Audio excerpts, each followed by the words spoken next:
पर मिले हैं, वो भूमि कोई साधारण नहीं हो सकती।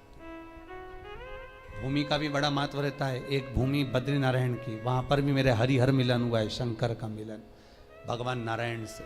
क्योंकि जो बद्रीनाथ की भूमि है वो तो शंकर की थी, वो तो भगवान ने विष्णु भगवान को दे दी, उनको अच्छी लगी लक्ष्मी जी को, इसलिए प्राप्त हुआ है। मृदा का महत्व, मिट्टी का महत्व हमारा शास्त्र वर्णन करता है, बड़ा महत्व, बड़ा।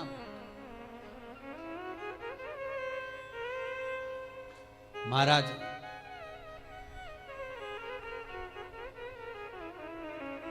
₹1 कमा रहे हो, ₹1.25 खर्च हो रहा है, पैसा हाथ में नहीं दिख रहा, पैसे की कमाई नहीं हो रही, बहुत टेंशन चल रहा है, व्यापार नहीं चल रहा, तिरुपति जाओ। तिरुपति में कहाँ जाना है? मंदिर में दर्शन करना है क्या? दर्शन करो ना करो तुम्हारी मर्जी है। 2 जगह पर तिरुपति में जाना, एक तिरुपति के नीचे कपिलेश्वर महादेव, दूसरा तिरुपति पर ऊपर पुष्करणी। कपिलेश्वर महादेव के मंदिर के पीछे के भाग में जो कुंड है उसका जल, ऊपर जो पुष्करणी है उसका जल। पुष्करणी के अंदर भगवान विष्णु की एक प्राचीन मूर्ति है जल के अंदर, जो साल भर में एक बार निकलती है। आप लोगों ने कई बार दर्शन भी करेंगे, साल में एक बार भगवान तिरुपति नाथ की, वेंकटेश भगवान की मूर्ति उस पुष्करणी से निकलती है जब पानी कम होता है। तो पुष्करणी की रज लाकर कपिलेश्वर महादेव के कुंड में अपनी कामना कर रज को धोकर, उस रज को लाकर घर में किसी भी स्थान पति जाओ तो लक्ष्मी कहां बढ़ती है? जब पुष्करणी का स्नान करो, स्नान करोगे तो उस स्नान में पुष्करणी के रज तुम्हारे कपड़े में शरीर से चिपकेगी। जब तुम नीचे कपिलेश्वर पर जाओगे पानी लगेगा, वो रज तुम्हारे कपड़े में चिपक कर घर में आएगी, तब लक्ष्मी संपदा बढ़ेगी। अब लोग समझ तो पाते नहीं कि वृद्धि किस जगह से।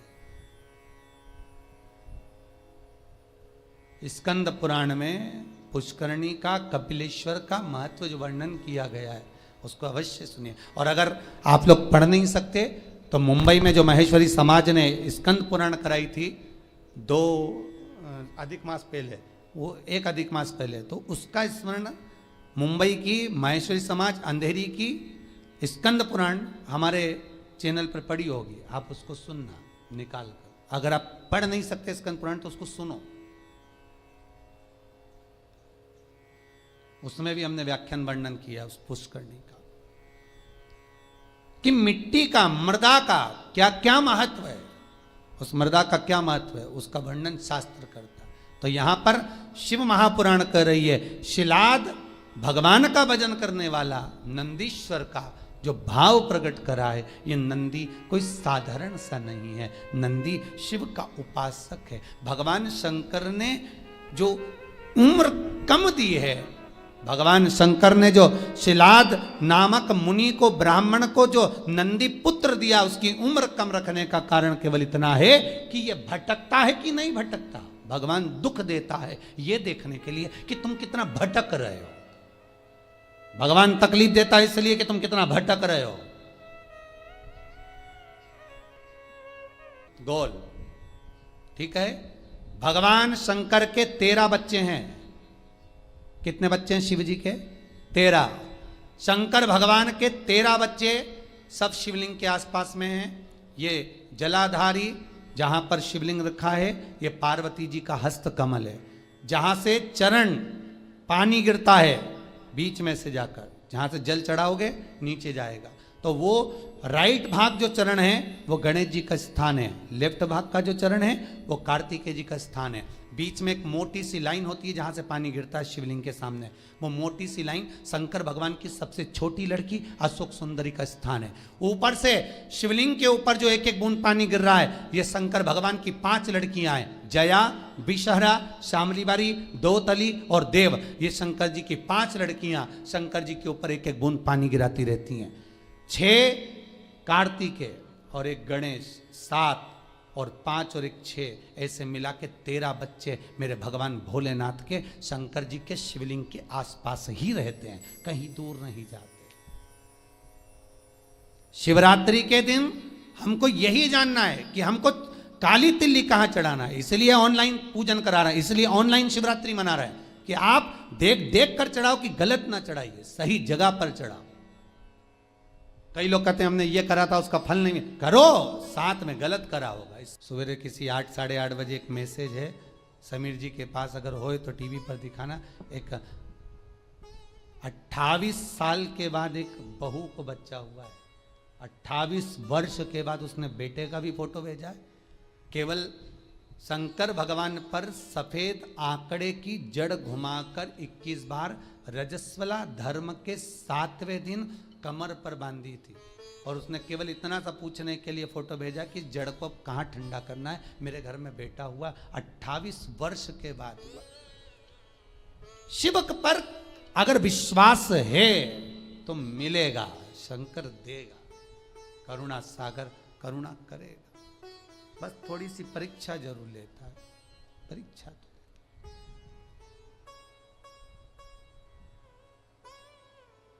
लेगा जरूर परीक्षा, वो थोड़ा सा परीक्षा में तो प्रबल है। शंकर थोड़ी परीक्षा बहुत लेता है। आप दूसरे देवता का व्रत कर लो, उपास कर लो, कथा सुन लो, कथा करवा लो, सब सरलता में हो जाएगी। भागवत कराओगे जल्दी सरलता में हो जाएगी, रामायण करवाओगे सरलता में हो जाएगी, गीता जी सरलता में। शिव पुराण कराना है तो बहुत थोड़ा कठिनता पड़ती है, कराना है, करना है बहुत। और कड़ेल जी तुम भी धन्यवाद, आपको भी बहुत बहुत। अब अभी कल परसों बोल रहे थे अभी एक कथा यहाँ हो गई, अभी एक कथा काशी करा दो। हमने कहा कहाँ हमको फंसा रहे दादा, बहुत ही यहीं सुन ली, बहुत एक कथा। अभी लॉकडाउन के चलते कहाँ जाना, तो लॉकडाउन हट जाएगा, उस काशी में कथा। तुम्हारे 25 लोग आएंगे ना, 25 लोग तुम्हारे आए, 25 हमारे समझ लो, बस 50 लोग बैठ कर काशी प्रयास करेंगे। शिव नवरात्रे का आपने बोला है, शिव नवरात्रे प्रयास करेंगे कड़ेल जी, अगर बाबा कृपा करेगा और विश्वनाथ को सुनना होगा तो प्रयास करेंगे। शिव कृपालु हो, शिव दयालु।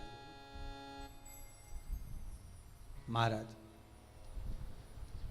शिलाद मुनि का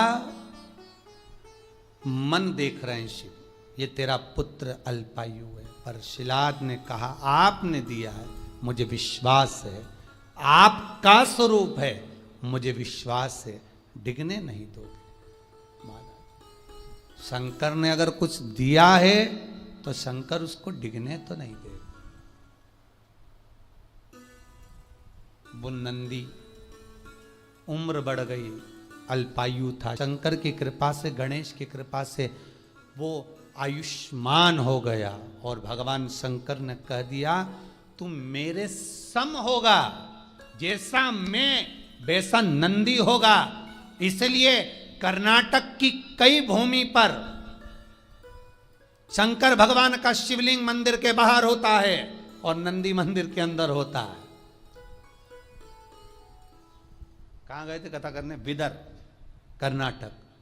हमने बिदर में देखा है कि बिदर कर्नाटक साइड में अपने यहाँ तो मंदिरों में शंकर जी का शिवलिंग अंदर होता है और नंदी बाहर होता है, पर बिदर कर्नाटक साइड हम लोग जब कथा करने के लिए गए विजयवाड़ा की ओर आगे, तो हमने वहां देखा कि वहां पर नंदी मंदिर के अंदर होता है।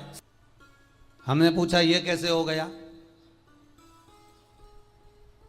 बिदर कर्नाटक वालों से, वहां भी एक सराफा वालों ने कथा कराई थी ना, तो हमने उनसे पूछा कि ये हो क्या गया मंदिर को, मंदिर का शंकर जी बाहर आ गए और नंदी अंदर पहुंच गया है, हुआ क्या है?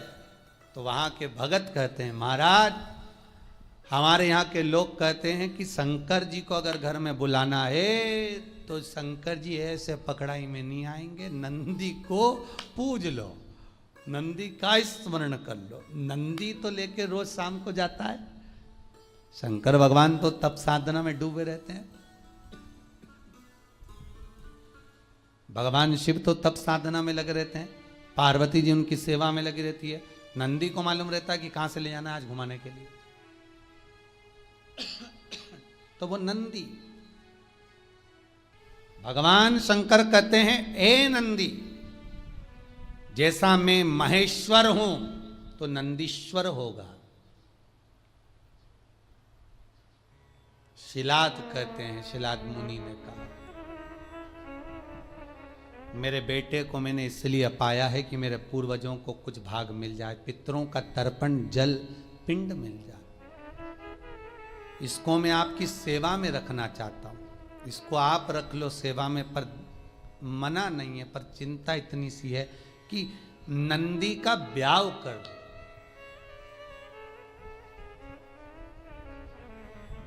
नंदी की शादी करना। शंकर भगवान ने पूछा नंदी की शादी?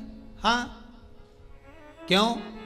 कुंवारा है, और मान लो आपने इसको आयुष्मान होने का वर भी दे दिया, सब कुछ कर दिया, पर कुंवारा तो रहेगा ना।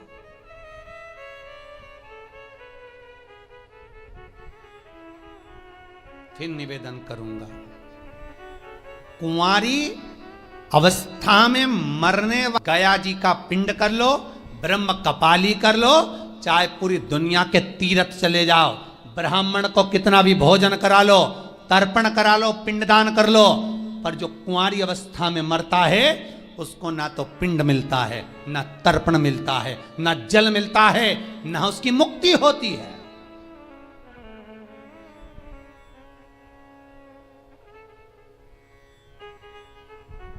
भागवत पितरों को तार देती है, पितरों को मोक्ष देती है, भागवत तारती है। पर शिव महापुराण जो अधोगति में मर जाता है, कुंवारी अवस्था में मर जाता है, अधोगति में चला जाता है। महाराज, अगर एक व्यक्ति घर के अंदर टीवी चैनल के माध्यम से क्या यूट्यूब फेसबुक पर भी अगर कथा सुन रहा है, और वो अकेला भी कथा सुन रहा है, तो उसके 7 पीढ़ियां अवस्था में जो कुंवारा भी चला गया है, एक बार शिव महापुराण की कथा सुन लेने पर, करवा लेने पर, स्मरण कर लेने पर, उसके अधोगति में मरे हुए जीवों को पिंड मिलना प्रारंभ हो जाता है, तर्पण मिलना प्रारंभ हो जाता है, ब्राह्मण भोज करे तो उसका भाग मिलना प्रारंभ हो जाता है। ये कोई शिव पुराण साधारण नहीं है।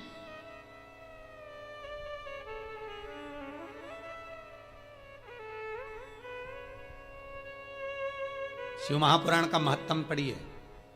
देवराज नाम का ब्राह्मण शिव पुराण सुनकर चला था, जिस मार्ग से जा रहा था वहां के अधोगति जीव तर गए थे। देवराज नाम ब्राह्मण की शिव महापुराण का महत्तम कई बार कथा में कहा। वो तो अभी पुरुषोत्तम शिव महापुराण चल रही है, इसलिए आगे की कथा महत्तम ना लेकर सीधे कथा को आगे बढ़ा दिया जाता है। पर जितनी बार कथा कही उसमें देवराज का चरित्र सुनाया है, उसमें एक चरित्र वर्णन किया। शिव महापुराण के महत्तम में लिखा है कि शिव महापुराण की कथा सुनकर जाने वाला व्यक्ति जिस गली से, जिस मोहल्ले से, जिस नगर से निकल कर जाता है, जिस रास्ते से निकल कर जाता है, वहां जितने लोग एक्सीडेंट में, अधोगति में कैसे भी मर गए होते हैं, उनका भी उद्धार हो जाता है, मात्र उसके शरीर की तरंग से, मात्र उसके शरीर की तरंग से वो जीव तर जाता है।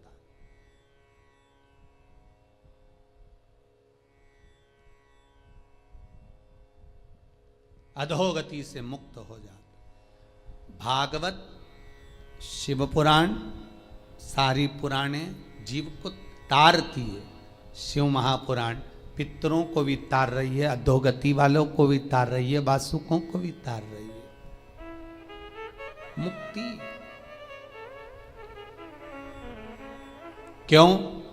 जो अधोगति में मर जाता है वो प्रेत की योनि में जाता है, जो प्रेत की योनि में जाता है वो शंकर का गण बन जाता है। शंकर के पास पहुंचना है उसको कैसे भी, तब उसकी मुक्ति हो। और शिव पुराण उनको मोक्ष देकर अपने करीब में बुला लेती है।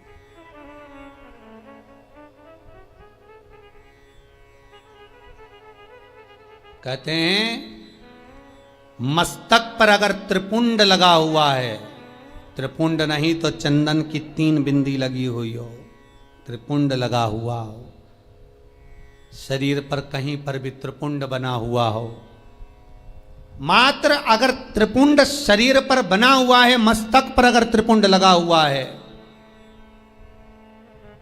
महाराज यमराज की तो सामर्थ्यता नहीं है रे भाई कि वो सामने आके खड़ा हो और कह दे कि तू चल। यमराज को भी 50 बार शंकर जी से पूछना पड़ता, ले जाऊं। अच्छा, कई लोग वो हाथ पैर गुथवाते हैं ना, कई लोग गुथवाते हैं, उनको बड़ा शौक होता है हाथ गुथवाने का, तो वो कहीं शंकर जी बनवा लेते हैं, कहीं पार्वती जी बनवा लेते हैं शरीर पर, कहीं गणेश जी बनवा। इनसे निवेदन है कुछ मत बनवाओ, तुम्हारा अगर कल्याण करवाना हो तो केवल त्रिपुंडी गुथवा लो, बहुत है, बहुत, अगर तुम्हें शौक है तो, नहीं तो यहां तो शास्त्र मना करता है। हमारे यहां तो शास्त्र मना करता है कि शरीर पर गुथवाया भी नहीं जाता।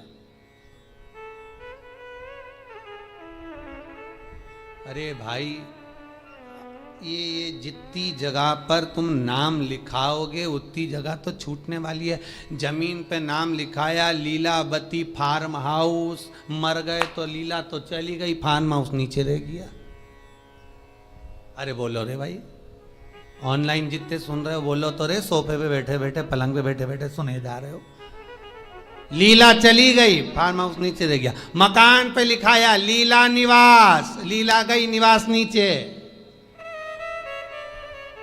इंगेजमेंट करी, सगाई करी तो अंगूठी पे लिखा दिया लीला एल। मालूम पड़े निपटे तो अंगूठी भी रह गई, और बचा था तो मेला घूमने गई तो हाथ पे लिखाया लीला बाई। अब वो आत्मा चली गई, लीला बाई तेरा हाथ तो नीचे ही रह गया। तो ये सब फालतू के प्रपंच करने से अच्छा है जिसका है उसका लिख दो। इस आत्मा पर, इस मन पर शंकर का नाम लिख दो कि सब तेरा है। अंत में तो तेरे पास ही आना है शमशान में, और नी आएंगे तो लोग बांध के ले जाएंगे, सीधी बात।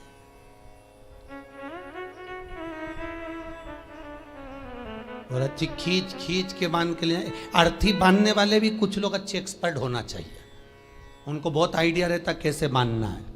खींचो, वो इधर से खींच रहा, वो उधर से रस्सी खींच रहा, वो और लपेट, और अरे सबको मालूम है मर गया बापड़ा कहीं उठ के भागेगा, इसके बाद भी खींच खींच के बांध रहा है। वो मरा हुआ भी सोच रहा होगा काय को बांध रहे, भगूंगा नहीं। पर सबको चिंता है भग गया तो, भगवान को तो कुर्सी भरना है। अपन शमशान में रहते हैं, अपने से कोई मिलने भी नहीं आएगा, ऐसी जगह पे कौन मिलने आए। शंकर भगवान बोले भले मिलने नहीं आए, नहीं आएगा तो बांध के लाएंगे, तो टेंशन मत ले। और जो एक बार आएगा दूसरी बार कभी जाएगा ही नहीं, यहां के बाद जाता ही नहीं,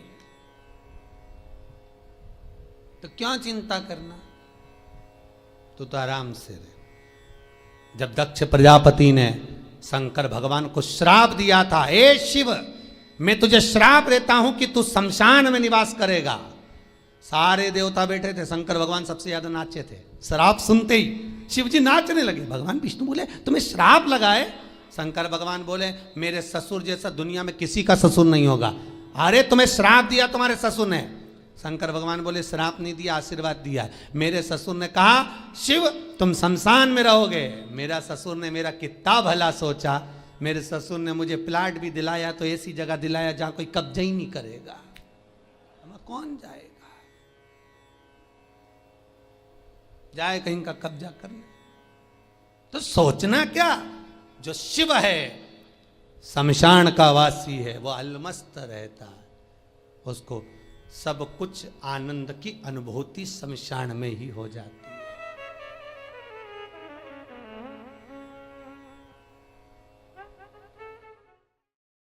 मेरा निवेदन है, ऐसी देवी भागवत पे उस कथा, शंकर की कथा को बांचा जाएगा, सुनना जरूर। शिव शक्ति कथा रहेगी वो नवरात्र में जो चलेगी। शंकर कह रहे पार्वती से, तू एक बार मेरे शरीर में समाहित हो जा। पार्वती जी बोली, पहले विचार कर लो, अच्छे से सोच लो। ये कई लोग कहते हैं ना कि इनको देवी जी आ रही, उनको देवता जी आ रहे हैं। अब शंकर तो पति हैं, तो लोकी का नाथ त्रिकालदर्शी, वो पार्वती से कह रहे तू मेरे शरीर में समा जा। पार्वती जी बोली, पहले विचार कर लो अच्छे से। शंकर भगवान बोले, सब कर लिए, तू तो समा। और जो पार्वती का एक अंश, 64 योगनी में से एक योगनी केवल शंकर के चरण में पहुंच रही थी, नखुन में से, तो शंकर के पांव फटना प्रारंभ हो गए थे।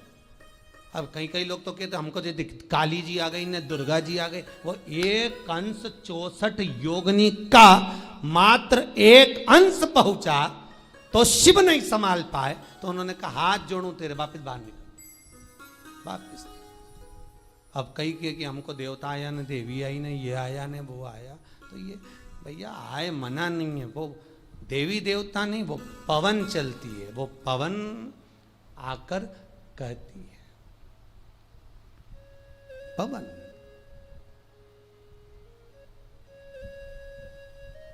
उनचास पवन में से जो पवन भ्रमण करती है, उसमें एक पवन देव पवन होती है, एक पवन प्रेत पवन होती है।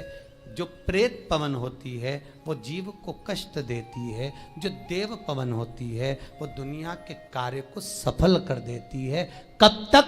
जब तक उससे कमाई ना करी जाए। देव पवन से अगर कमाई करना प्रारंभ कर दिया, लाव चुनड़ीता का भाव रखते हैं, पर कमाई का स्रोत जहां हो गया वहां सब समाप्त हो गया। महाराज, नंदी का विवाह करना है, मरुतों की कन्या सुयशा से आप नंदी की शादी कर दो। सुयशा कहां मिलेगी? ये पवन की पुत्री, मरुतों की कन्या, 49 पवन की बेटी कहां मिलेगी? और 49 पवन की एक ही बेटी थी, उसका नाम था सुयशा, नंदीश्वर की धर्म पत्नी। सुयशा गंगा के घाट पर तप साधना में लगी थी, वहीं पर नंदीश पहुंच गए और नंदीश्वर ने पहुंचा, सुयशा को देखा। सुयशा उस दिन भगवान शिव की आराधना शमी पत्र से कर रही थी। शमी का पौधा, शमी का वृक्ष, शमी की पत्तियां महाराज शिव को पाने के लिए, शंकर का स्मरण करने के लिए, मनवांचित फल की कामना करने के लिए, अपनी मनोकामना पूर्ण करने के लिए शिव को समर्पित करी जाती है। आज शमीपत्र सुयशा समर्पित कर रही, सुयशा दे रही है शमीपत्र। और सुयशा ने जब शमीपत्र समर्पित करा, कामना थी विवाह की, सामने नंदी का दर्शन हुआ। इतने सुंदर थे नंदी, आपको पहले भी कहा कि नंदी ने तो बेल का मुख शंकर भगवान से मांगा था कि मुझे काया का अभिमान ना हो जाए, इसलिए बेल का मुख दे दो, तब बेल का मुख लगा। नहीं तो नंदी बहुत सुंदर थे, बहुत सुंदर।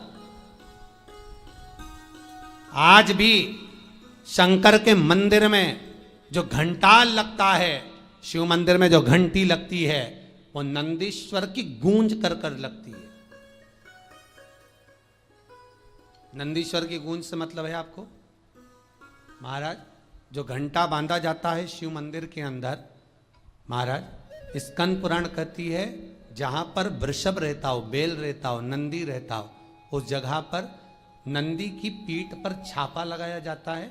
छापा लगाकर फिर घंटे पर छापा लगाकर फिर नंदी के सामने घंटे का नाद कर कर जब नाद किया जाता है, नंदी जब तक नाद करते हैं, जब तक वो नंदी आवाज नहीं कर दे, गर्जना नहीं कर दे। एक बार नंदी जब चिल्ला देता है, तब उस घंटे को ले जाकर फिर शिव मंदिर में बांधा जाता है। शिव मंदिर में जो घंटा बनता है नंदी की गर्जना से, आजकल तो लोग ऐसे ही बांध देते वो अपनी जगह पर शिव पुराण में, स्कंद पुराण में जैसा घंटा का वर्णन किया गया है वैसा अगर घंटा शिव मंदिर में बांधा जाता है तो उसके नीचे मात्र घंटे का नाद करने पर व्यक्ति की मनोकामना पूर्ण हो जाती है। इसीलिए आपसे कह रहे हैं कि ये जो कुबेरेश्वर महादेव का मंदिर इस भूमि पर जो बन रहा है, शास्त्रों में जैसा जैसा वर्णन कर कर बताया है उसी रीति से प्राण प्रतिष्ठा, उसी रीति से घंटी, उसी रीति से जलाधारी, उसी रीति से शिव विराजमान हो, जिससे कोई आए भूमि पर पांव रखे, भले वो दर्शन करे ना करे पर उसकी कामना पूर्ण हो जाए। यहां आने वाला खाली ना जाए, कुबेरेश्वर महादेव का दर्शन करने वाला कोई खाली ना हो, उसको सुख का अनुभव हो। सुयशा से विवाह कर दिया, मरुतों ने नंदी के साथ विवाह करा, सुयशा विवाह कर आई। एक दिन सुयशा शिव का आराधना कर कर भगवान नंदीकेश अर्थात स्वयं के पति के कर्णों के पास में आकर निवेदन कर दी, क्या कि आज शिव मुझे मनवांचित फल की कामना करे, मेरी कामना जो है वो पूर्ण करे। क्या कामना थी? मेरे 49 पिता मरुतो जो भ्रमण कर रहे हैं संसार में, उसको शिव शुद्ध कर दे। बेटी वही होती है जो माँ बाप के लिए सोच ले कि माता पिता का भला कैसे हो, दोनों कुल कैसे तर जाएं, ये बेटी विचार कर ले, मायके का भी ससुराल का भी। शिव जी ने उसको स्वीकार करा, नंदी ने स्वीकार करा, शंकर भगवान से विनती करी।